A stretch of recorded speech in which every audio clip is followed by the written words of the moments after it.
Welcome to Change Conversation Solutions series, where we explore the issue of climate change and the potential solutions that give us hope that we will be able to manage this risk. My name is Kathleen Biggins, and I am the president and founder of Change Conversations. Since 2014, our team has been traveling the country, bringing people together around this issue, helping them understand that climate change will impact the things that all Americans care about: our jobs and the economy, our families' health and security, and even global stability. Today, we are going to examine the burgeoning field of carbon utilization, or carbon tech. It involves capturing carbon emissions and transforming them into marketable and useful products. Like what? Well, like things like fuels and fertilizer that we currently make from carbon that we mine from underground. And some companies are even making luxury items from emissions, turning them into diamonds and vodka. There is no one I'd rather learn from on this topic than Professor Emily Carter. Professor Carter has too many accomplishments to list here, but I will share a few that are most important to this conversation. An accomplished scholar in energy research and a former dean of Princeton University's School of Engineering, Emily was the founding director of the Princeton Andlinger Center for Energy and the Environment. More recently, she was UCLA's executive vice chancellor and provost. She was recruited back to Princeton as senior strategic advisor to the Princeton Plasma Physics Laboratory, where she is heading up an effort to diversify the lab's research into sustainability science beyond fusion energy. Emily is currently the chair of a congressionally mandated study on carbon utilization. Emily and I sat down to talk about carbon utilization a few weeks ago. I started off by asking her why she found it so important to work on climate change. I think it's existential. Not for me, but for our children and grandchildren. I think that if we don't seize this moment to take responsibility for what we now know to be true and how it's harming the planet, and how it will continue to harm the planet for many decades and perhaps centuries, hopefully not, then I can only imagine that our children and grandchildren will be looking at us when we're at the end of our lives saying, "What were you thinking? Why didn't you do more?"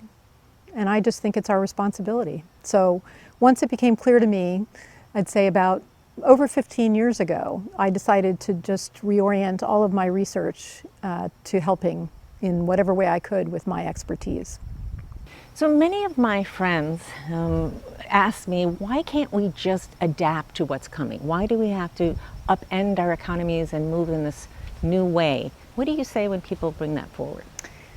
I think what is most important to say is that we have to do everything. We're going to have to adapt because a lot of the warming of the planet and the attendant issues with respect to the climate are baked in now because of over a century of emitting carbon dioxide and other planet warming gases to the atmosphere, and not realizing, because it was building our civilization, that it would be so critical to transform off of it. So basically I would say to them, yeah, we have to adapt, but that's not going to be enough because otherwise it's going to get much, much worse, and adaptation is not enough. Let's drill down a bit and look at carbon tech.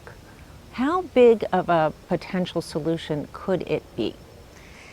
Well, it depends on what you compare it against. So in terms of the amount of carbon dioxide that's being emitted every year to the atmosphere, right now we already have much more than we should have in the atmosphere based on how much has been emitted post-industrial revolution.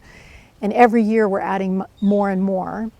And so if you look at the estimates in 2050 of what carbon utilization, in particular carbon dioxide utilization, could be in terms of a market, it's going to be, it could take care of about 1/8 of the amount of CO2 that is being emitted currently to the atmosphere. So it's not a solution by itself. However, it's a set of markets that essentially allow us to say we could take carbon dioxide from various places where it's being emitted, power plants, steel plants, cement plants, et cetera, as well as from the atmosphere, as well as from the oceans, and be able to have that be at least a part of the solution, to be able to produce something other than just storing it, which is another part of the solution, but actually having an economic driver to be able to reuse the carbon or to store it and use it. Now, I've read that you can make a wide range of materials from the captured carbon, things as basic as fertilizer or as even fuels, or as exotic as vodka and even diamonds.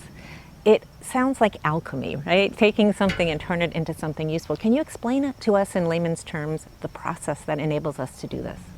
Sure. I mean, there isn't just one process, so first of all. But what you have to know is that carbon dioxide is an incredibly stable molecule, okay? And so when you want to then turn that into something else, you actually have to input energy and other inputs to convert it chemically to something else. And so the process of making a fuel or making vodka, which is essentially just alcohol, and so making an alcohol, or making diamond, as you say, or making carbon fiber, and making plastics, or making essentially carbonates that can be used in concrete or in all sorts of different building materials. So there are a number of ways carbon dioxide can be converted. All of them require energy and other inputs as well. So many of the things that you just mentioned are currently made from carbon we pull from the earth, right, that we mine today. Do you envision a time where we could mine emissions from the air instead of pulling it from the ground? That's one of the ideas, absolutely. And so there's a process that is called direct air capture, which is essentially saying, you know, we have over 400 parts per million CO2 in the air right now. Just to give everybody context, it was below 300 parts per million. It was more like 280 parts per million before the Industrial Revolution. So it's gone up tremendously. And so the idea is to come up with ways that you could separate the carbon dioxide from the air. I think something that is even more promising is actually finding ways to take the carbon dioxide from oceans, because the concentration, the amount of carbon dioxide per unit volume is higher in the oceans. And so it'd be easier to extract potentially from the oceans and then use that as a feedstock rather than pulling carbon out of the ground as coal or gas or oil. What I am particularly fond of is the idea that you could take carbon dioxide from the atmosphere or from the ocean and store it as a solid. So store it not as carbon dioxide. We know solid carbon dioxide is dry ice, so you can have dry ice. But that, of course, as everyone knows, just evaporates.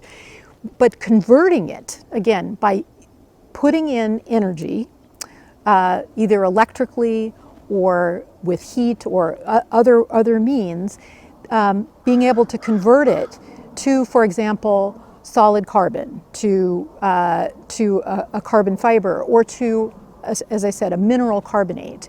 That's a way to both take it out of the atmosphere, remove it so that you're reducing the forcing that is leading to climate change, and at the same time producing a product that can be used in our civilization. Right, that makes sense.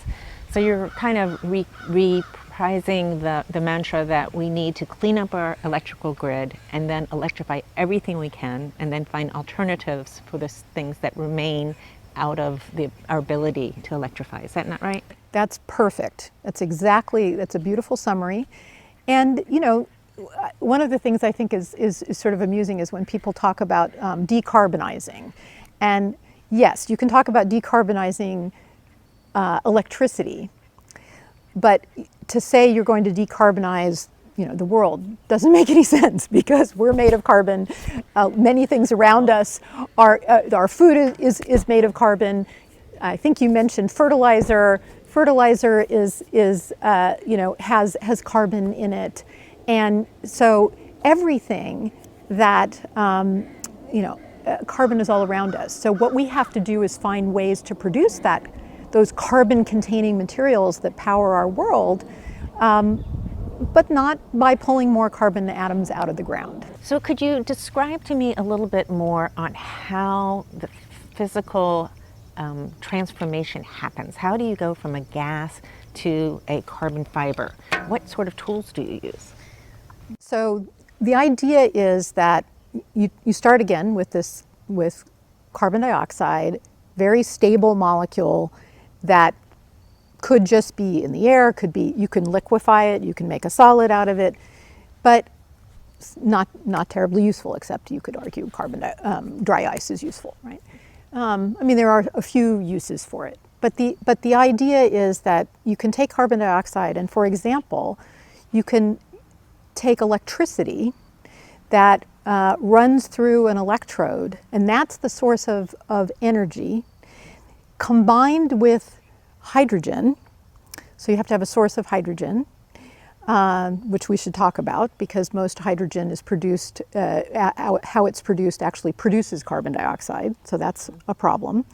But taking hydrogen and carbon dioxide, or just carbon dioxide and an acid and an electrode, and running electricity through it, there are processes by which you can take the carbon dioxide and go to solid carbon. So I've also heard of using bacteria or organisms to digest the carbon. Great, yes. And how does that work? Is it in a similar fashion? No, I mean, it's similar in the sense that it's converting the carbon dioxide into a form that is different, that makes carbon-hydrogen bonds, okay? Carbon-hydrogen chemical bonds. But it's a completely different process. So that's the beauty of, in some sense, you can have a whole economy that is built on these competing processes, bringing competing processes to market. So there are ways in which you can take carbon dioxide and hydrogen, or some other chemical that acts like hydrogen does, and feed it to microbes and actually produce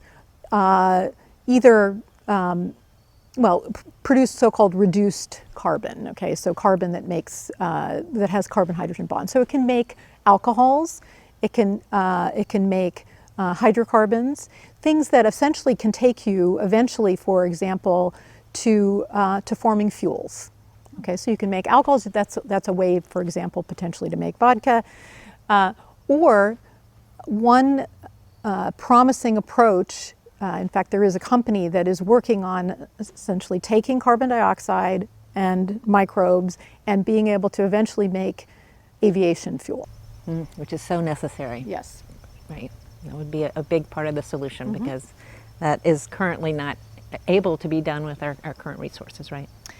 Well, I think what's key in terms of the aviation fuel application is that, unlike land-based vehicles, where my own personal opinion is that they should all be electrified and be powered by electricity that is carbon-free, that it's not clear, except for very small planes, that we will ever really be able to take very large aircraft and electrify them and propel them on batteries. And so we're going to have a need for liquid aviation fuel, and probably also for freight, for shipping, for a very long time to come. And so we need to have a circular carbon economy to provide that type of fuel, either from carbon dioxide, or carbon dioxide is not the only possibility. I mean, you want to talk about carbon utilization. Carbon dioxide utilization will have to compete with possibly recycled carbon,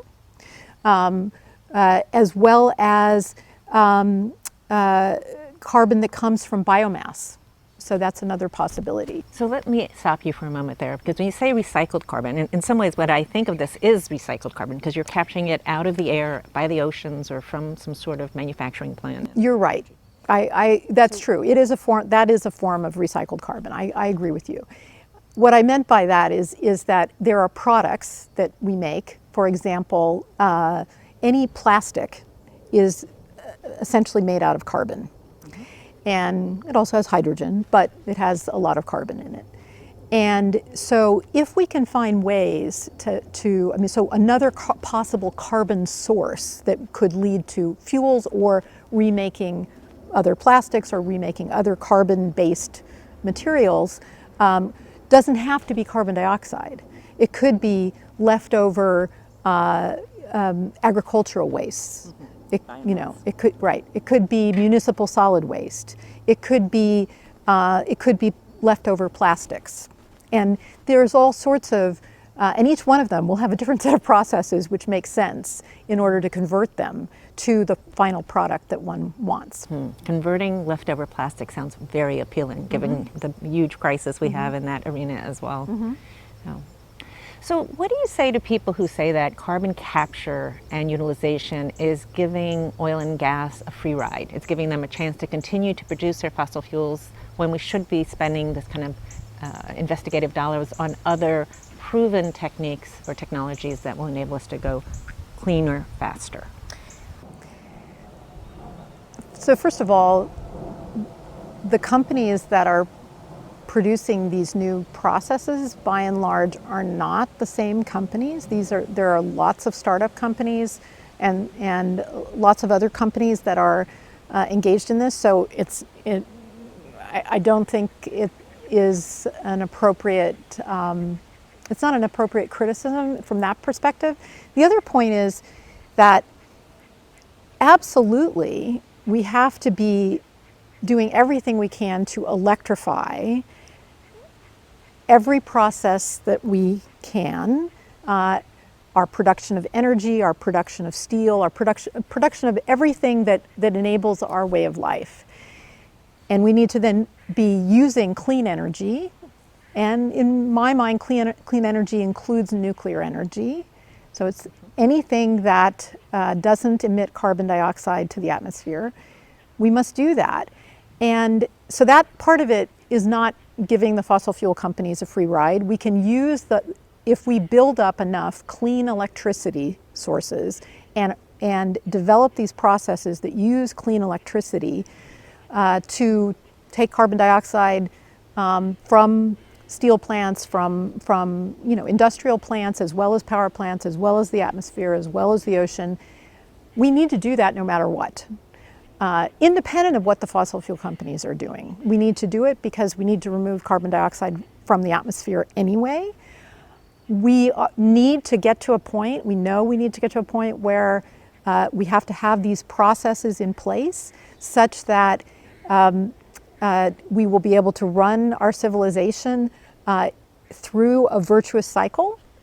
And the last thing I would say is that I feel very strongly that the fossil fuel companies have tremendous expertise about chemical transformations that we need to partner with them to take advantage of their expertise, the infrastructure that they've already built up, and not start from zero as we transition to this much cleaner economy. So they need to be our partners, and that will really accelerate the transition. So what gives you hope that we will be able to do just that? What gives you hope when you talk to your kids and your grandkids? What gives me hope is the sense that people care and are focused on this problem now in a way that I don't think, at least in the United States, I don't think the focus has been as intense as it has, I think things have really changed over the last 10 years, that people have seen the impacts of climate change accelerating much faster than we had expected. The other thing that gives me hope is that when, when people are focused on and are motivated, that is what spurs invention. And the United States is the most entrepreneurial country on the planet. And so I firmly believe that, with the type of talent that we have here in the United States, we will be able to come up with solutions. And we have some, but we need many more. One of the things that kind of brings forward for me is that it's not always about sacrifice. A lot of these things, like electric cars, are actually better than a regular car. They're quicker, they're safer, they're quieter. Much quieter. And so it's a win-win. I think so often this transition is labeled a sacrifice, when in fact, as you said, with human ingenuity, it could be opening new ways, better ways of doing a lot of things that would make our lives even sweeter. Yeah, I agree. And I think, it's interesting, for a long time people talked about energy conservation, and the word conservation sounds like sacrifice, as opposed to talking about energy efficiency. And so again, by switching, for example, to LED light bulbs, that all, actually the light, it's even brighter, it's nicer now that we have a more refined LED that has sort of warm light. I think it's nicer and can be dimmed. That was and can be dimmed, so that you now have something which is just as good or better than the previous product, and is 20 times more efficient. And so the more we can innovate and show that we can, it's going to be very important, because people are accustomed to a certain quality of life. And so you want to have that quality of life. You want to have more people on the planet having a better quality of life.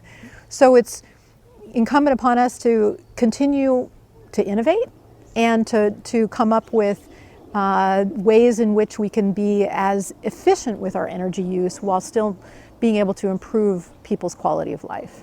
And the point of being more efficient translates into saving money. Yes. And I think that's an undersold story, in that historically, moving towards clean energy has always been labeled as so expensive and harming jobs, whereas today that's not really the case. Absolutely. So historically, it was true. 40 years ago, photovoltaics, solar cells, were incredibly expensive. But now the electricity that comes from solar and wind is at parity in many places. At parity meaning the same price as if you derived your electricity from coal or natural gas. It's even cheaper. Right. And so that, at that point, then it's an obvious economic driver. And actually that's part of what gives me hope, because the fact is something started out very expensive, but eventually, because of mass production and innovation, that didn't just happen in this country, by the way. China was a big part of that story in terms of mass production of solar cells, really helped drive down the price.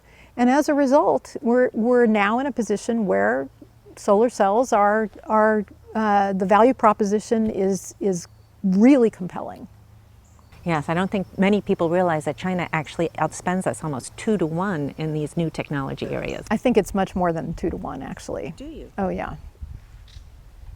Well, especially in terms of research and development dollars. Well, to me, it seems like the new policies that have gone through recently, the infrastructure bill, the new Inflation Reduction Act, has really created a new sense of momentum in this arena.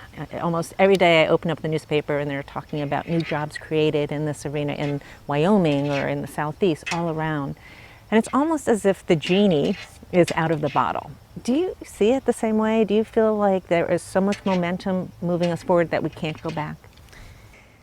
Well, I think we can always go back. I hope we don't go back. It all depends on the investments and the policies that happen in Washington, D.C. in terms of what happens in the United States. It would be nice if there could be some more certainty about long-term investments. And that's not something that the United States has always been the best at. And if we could have more certainty, I think you would then draw in more private investment too, because policies matter. And so one thing I will say is that the Biden administration certainly has been the first administration to be tremendously focused on this. In fact, it's a very large reason why I decided that I needed to get back to working on sustainability science full time, because I felt that this is the moment where there's an opportunity to really contribute to making sure that the right kinds of investments are made. And so I think that the focus is there. I think many of the investments make a lot of sense, and the policies make a lot of sense. There still is a lot of research and development that needs to be done to get to the point where these are going to be practical solutions.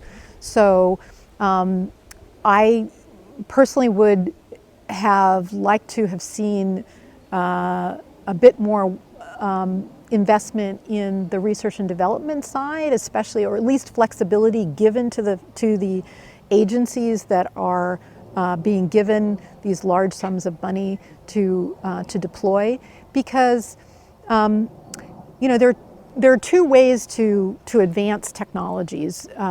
One is research and development that then leads eventually to pilot plants and then building full stage plants on something. Another is learning by doing. So let's just we go with what we have, we take it off the shelf, and we try it out, right?